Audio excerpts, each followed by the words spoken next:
So, we're moving on to section 7.3. We're going to learn about double angle identities and some power reduction identities today. So let's look at them real quick. Alright, so the double angle identity is the sine of 2 alpha is equal to the 2 sine of alpha cosine alpha. There's only one form for that one. If you look at the cosine of 2 alpha, you get cosine squared of alpha minus sine squared alpha, which in this case can lead us to these other two forms as well. So we've got this as our main form, but we've also got these two other forms. Now if you look at the bottom left-hand corner of your reference sheet, you'll see these, and you'll be able to use those. The other ones that we're going to talk about are half angle identities. Those are in the top right-hand corner.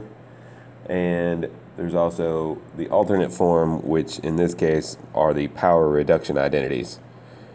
So we're going to work with these a little bit today. More so with the power reduction identities here at the bottom. We'll probably talk about the other ones next class. So simplify these expressions.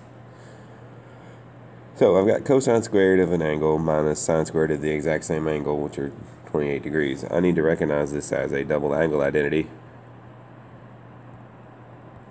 being the cosine of 2 theta equals the cosine squared of theta minus the sine squared of theta.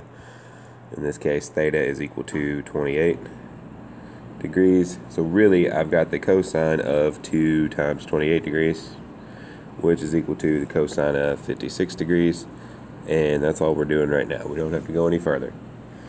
We're just simplifying the expressions. If we look at part B, it is also a cosine of 2 theta, but that's the second one that I showed you.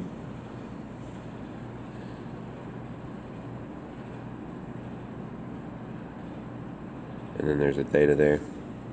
So all we really have is 17 for theta. And we're going to do the cosine of 2 times 17 here. And that's the cosine of 34 degrees. So again, just recognizing what format you're in and then changing it back to the other one. So here we're asked to solve the equation for all solutions on 0 to 2 pi. And there's a problem though. This has 2t and this just has t. So I have to convert it first. So I'm going to use my sine formula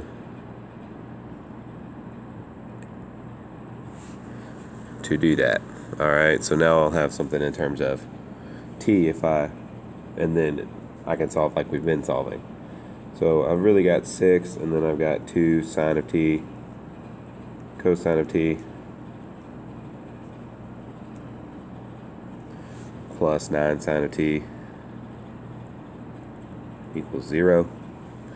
And then I got to distribute that 6 in. 6 times 2 is 12. Sine of t cosine of t plus 9 sine of t equal to 0. And then it's just like we've had before. So both of these have a sine of t in them. I can factor that out. And both of them also have a 3 I can factor out. And that leaves 4 cosine of t plus 9 divided by 3 is 3 equal to 0. So now I just have to solve two equations. Set them equal to 0. And solve. So over here, the 3 divides out. I'm left with where the sine of t equals 0. So t is either equal to 0 or pi for the sine of t to equal 0 from the unit circle. And over here, I end up getting, I subtract 3, divide by 4, so I get negative 3/4. So I've got two answers over here. I've got t is equal to the cosine inverse of negative 3/4, and I've got t equals 2 pi minus that cosine inverse. And the first one gives me 2.42, roughly. And the second one will give me 3.86. Those are all of the solutions to this equation. Alright, same idea here. I've got sine of 2t equals cosine. So I start by subtracting that from both sides. the cosine of t.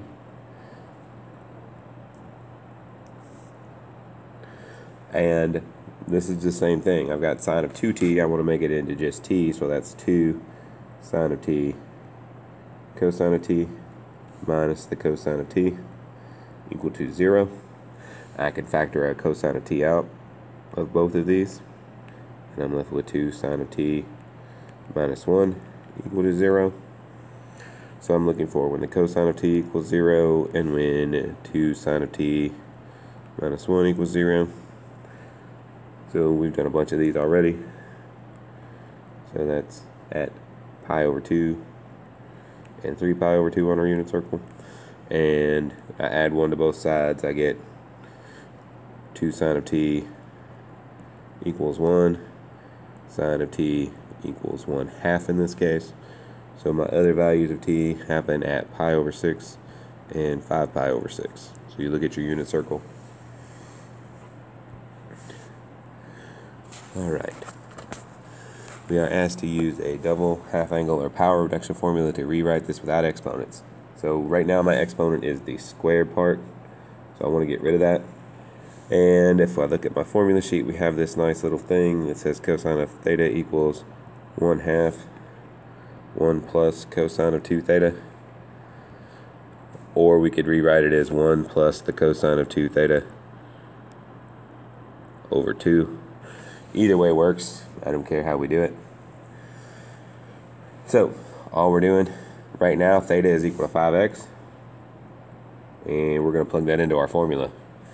So that means cosine squared of 5x equals 1 plus the cosine of 2 times 5x over 2, and that's just going to be 1 plus the cosine of 10x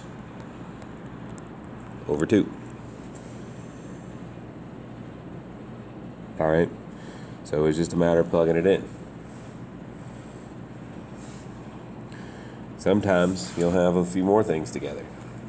Alright, in this case I got to realize one thing. I got to realize this is sine squared of 8x times sine squared of 8x.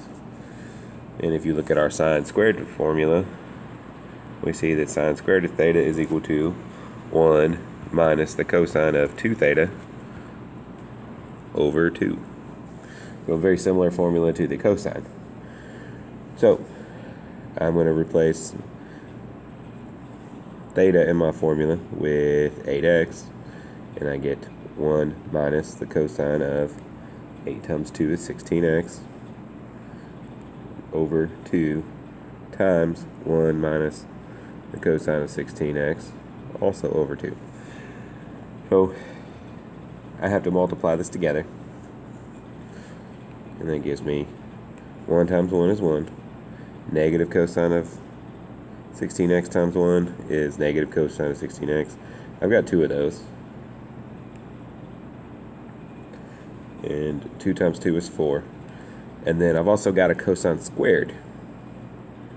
So I'm supposed to do this without exponents, so I can't have a cosine squared of 16x. So I went ahead and separated it because I got to keep working on that a little bit. So I got to use the formula that we have on the other one with cosine squared equal to 1 plus cosine of 2 theta over 2, and change that part to that. So this stays the same for now.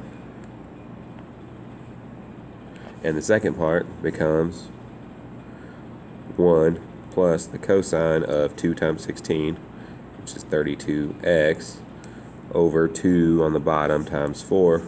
So 2 times 4 is 8. And, you know, we could leave it like this. We could combine some things.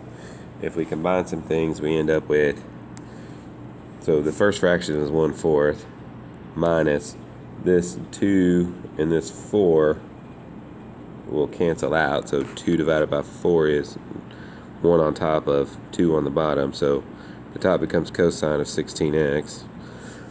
Over here I got 1/8. And then I've got plus cosine of 32x.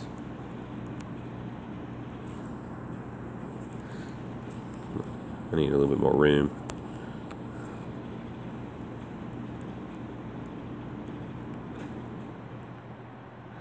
over 8. Again, I could go ahead and combine the 1/4 and the 1/8 or not. It all depends on where we're at on the problem and how much time you have to finish. Alright. And then we got one more to do. This is our very last example. I've got the sine of x equals 1/8 and x is in quadrant 1. That means cosine and sine are both positive, right? If I'm in quadrant 1. So that's quadrant 1, right? And we're going to find exact values for the sine of 2x and the cosine of 2x. So we've got two formulas that we need to remember. This is just 2 sine of x times the cosine of x.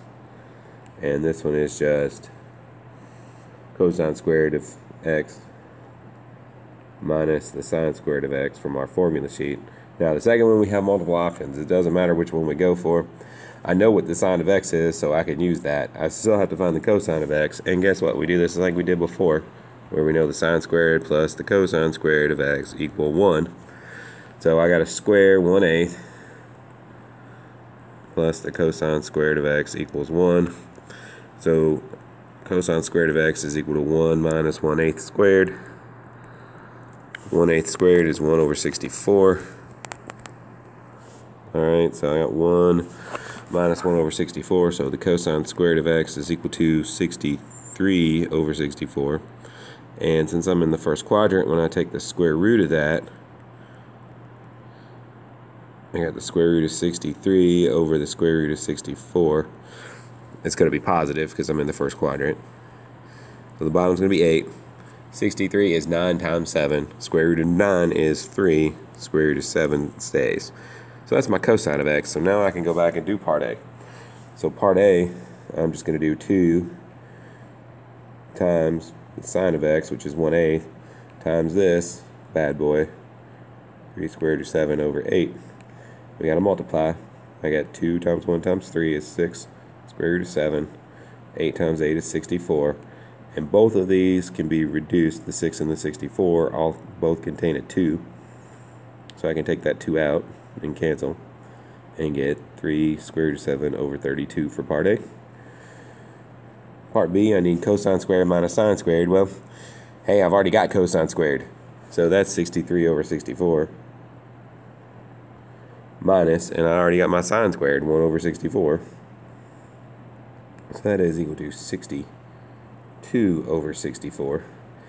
And I can reduce that to 31 over 32 for my final answer. So, again, ask questions if you need help. Ask questions if you didn't understand something in the video, and we'll go from there.